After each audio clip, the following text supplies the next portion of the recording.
tinatawag na pag yan po ay balansya, so wala tayong problema. Pero the moment na magkaroon ng istorbo yung ating sa tinatawag na yan, dyan magkakaroon na mas maraming yeast infection. So all you can do is balance it off, no? Hindi mo naman pwedeng eliminate totally yan, di ba? Yeah. Meron po tayong normal flora talaga dyan sa katawan natin. Natawag nilang bacterial flora. Hindi ba, Brother Vic? Yeah, ating pagka pinag-usapan yung flora sa large intestine, meron tayong good and bad. Pero good and bad bacteria. Good and bad ng flora. So what happens, meron tayong, sinasabi tayo na yung third flora. Itong third flora ito, ang tawag ko sa kanya, si balim. It can be good and bad. So pagka oras yung good bacteria mo ay halimbawa umahon, nakiangkas yan, nagiging good. Pagka bad.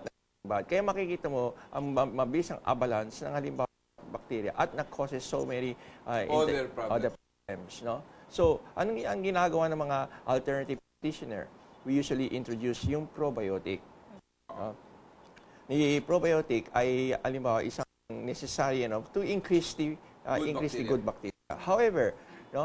However, yung good bacteria, yung sinasabi ng probiotic na ito, normally ay sinasabi natin na mas maraming good bacteria, mas maigi kaysa sa depending on 1, 2, or 3.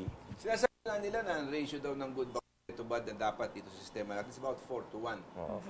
Question, is there such a thing as too much good bacteria? That it becomes bad for you? It is a normal process in our system, no? Which actually, yun ang sinasabi natin.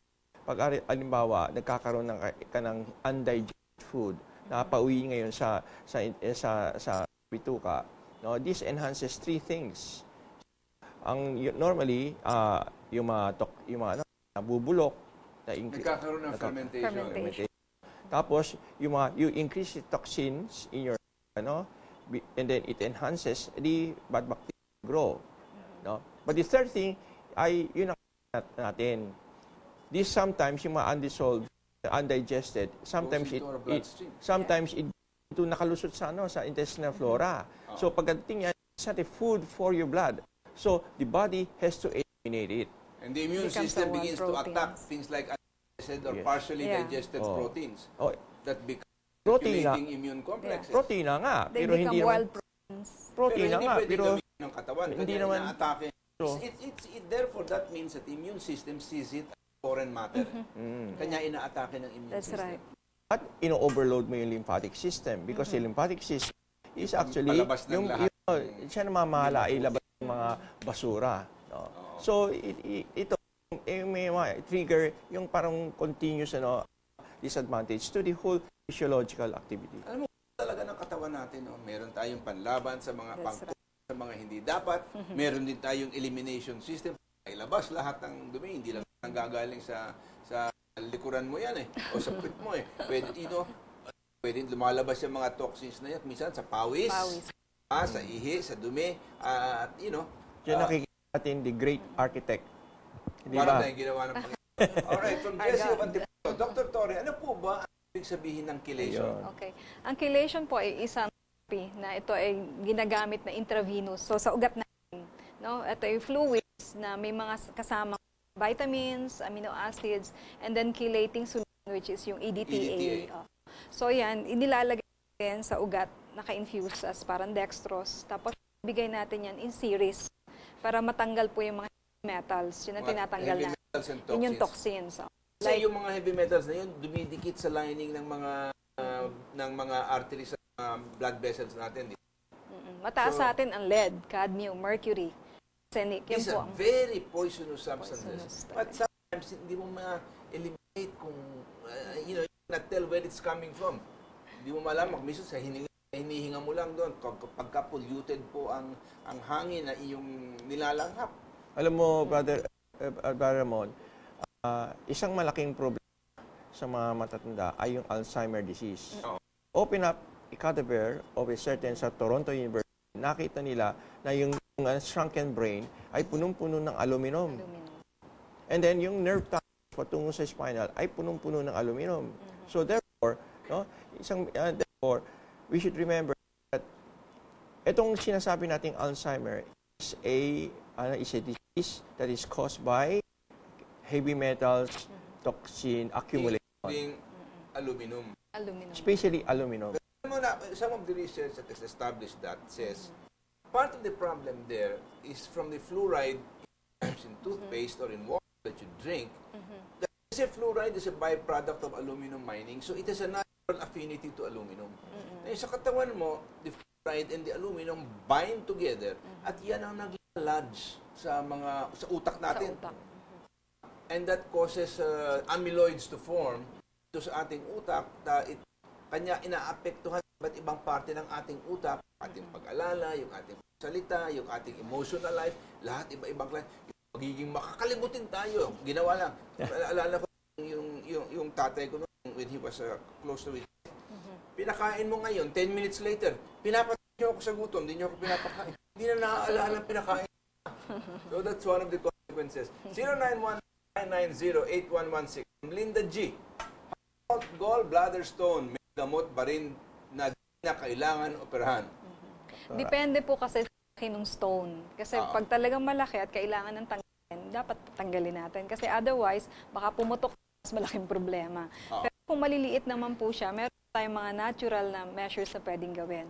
Ito po natin explain sa kanila sa klinika para ibigay po natin called protocol. Pero actually, when you do that, when you do, for example, a liver cleanse, instead I go ahead, they're now administering chelator orally. Meron na rin, hindi lang intravenous, mas mabagal mas mabagal po ang epekto. Pero you wanna talk about the stones? May rectal din. Suppository. Meron din. Kaya lang rectal din. Yeah, I mean say, yung pagkaka-flash of yung mga gallbladder is very, very common in the internet. No, may halimbawa, all you have to do is just consume yung apple pectin. Kasi pinalalambot eh. Alam mo may isang encounter between two doctors. Sabi niya, "Dad, nailabas ko itong spoon ko, na ganun kalaki pinaka." Sabi, "Come on, don't pull my leg." Paano ilalabas mo yung bato napakalaki? Paano lulusot niya yung sa iba dak niyan? No, sabi niya, nilabas ko eh. So, the theory over there is how would you be able to often make it more malleable in calcium dilate the channel through which it passes also. Yung calcium oxalate na yun, as sinasabi natin, how would you pass it to yung bile duct na, because the apple pectin makes it more malleable. Acid. At saka, in the bile duct, that's a muscle, so it's expandable. And contractible. Ngayon, so if what you're saying is yung mga iniinom from can help to soften the oxalates and also expand the and other things that you take like olive oil, etc. together with Epsom salt. Epsom salts. Kasi po several substances ang ginagamit para palambutin yung bato at saka yan magmula sa inyong atay. Ilalabas yan tapos pinalalambutin din yung dinadaanan. Pagkatapos yan, pag alam po ninyo, kung minsan pag nag-liver cleanse yung ibang tao, alam mo po, ganyan kadaming bato ang tinatanggal mula sa atay. And that is healthy because it gives liver a chance to regenerate. Kasi, liver po natin, primary filter natin yan, di ba? Napakalaking factor na. Napakalalaki. Yan ang unang ginagawa. naglilinis ng kumot, lahat ng mga, para tanggalin yung mga toxins. Pero, the liver is the capacity to store all of these things in itself, no? That's right. Para pagkatapos niyan, merong seminar ang PICAM diyan. Can't you tell the people about that darating na seminar? Yung sinasabi natin yung detoxification, yung dapat hindi lang basta to take it up by themselves. Ang maganda noon through the supervision of mga alternative practitioner. Most of the alternative practitioners of this kind of flashing, whether gallstone flash or liver stone. Kaya I would say na halimbawa we have later on after we flash yung clinic ni Doktora, and they can pay her a visit, and then what are the procedures. Okay. Consult somebody, of course, who can guide you to the meron process ganung of klaseng a experiences. liver cleanse. Kasi ganun, baka makasakaling maiwasan ninyo ang operasyon sa inyong gallbladder. Okay. Napakarami na pong ibang na natututunan ngayon. Kasi sasabihin nila, hindi mo naman kailangan ng gallbladder. Hindi po, kasi pag tinanggal yung gallbladder nyo, gugulo ang